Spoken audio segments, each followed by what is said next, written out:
Dans cette vidéo, nous vous parlerons des éléments à intégrer au job board ainsi que les procédures à suivre pour que la mobilité du salarié et vos recrutements se passent sans encombre. Mes priorités sur le job board. Lors d'une demande de mobilité, il est important de suivre certaines procédures. Par exemple, pour l'entreprise recruteuse, il est nécessaire que le référent RH Mobilité soit réactif pour publier les offres et transmettre les CV au manager. Il doit aussi veiller au retour de ces derniers et répondre aux différentes entreprises qui le sollicitent. C'est pareil pour le référent RH de l'entreprise d'origine. Il doit également veiller au retour des managers, répondre aux entreprises qui le sollicitent et être réactif vis-à-vis des salariés de sa structure. Il ne faut pas hésiter à les relancer pour avoir des CV mis à jour afin d'optimiser les matchings sur la plateforme. Le processus de validation d'une demande de mobilité. Sur le job board, nous avons 3 acteurs. Le salarié, qui va créer son CV sur la plateforme pour candidater à une offre. Le référent de l'entreprise d'origine, qui vérifie la candidature du salarié et effectue son suivi. Et le référent de l'entreprise d'accueil, qui crée l'offre et chasse le candidat.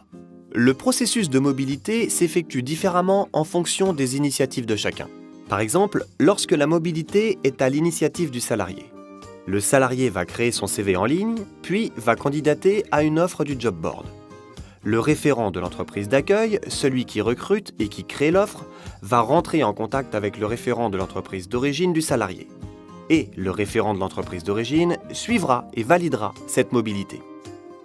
Lorsque la mobilité est à l'initiative de l'entreprise d'origine, le référent de l'entreprise d'origine peut suggérer une offre à un salarié. Le salarié peut donc candidater, et le référent de l'entreprise d'accueil, celui qui recrute, se met alors en contact avec le référent de l'entreprise d'origine. Le référent de l'entreprise d'origine valide ainsi la mobilité du salarié. Pour finir, lorsque la mobilité est à l'initiative de l'entreprise d'accueil, le référent de l'entreprise d'accueil peut publier une offre sur le job board et sélectionner ensuite un candidat inscrit sur la plateforme.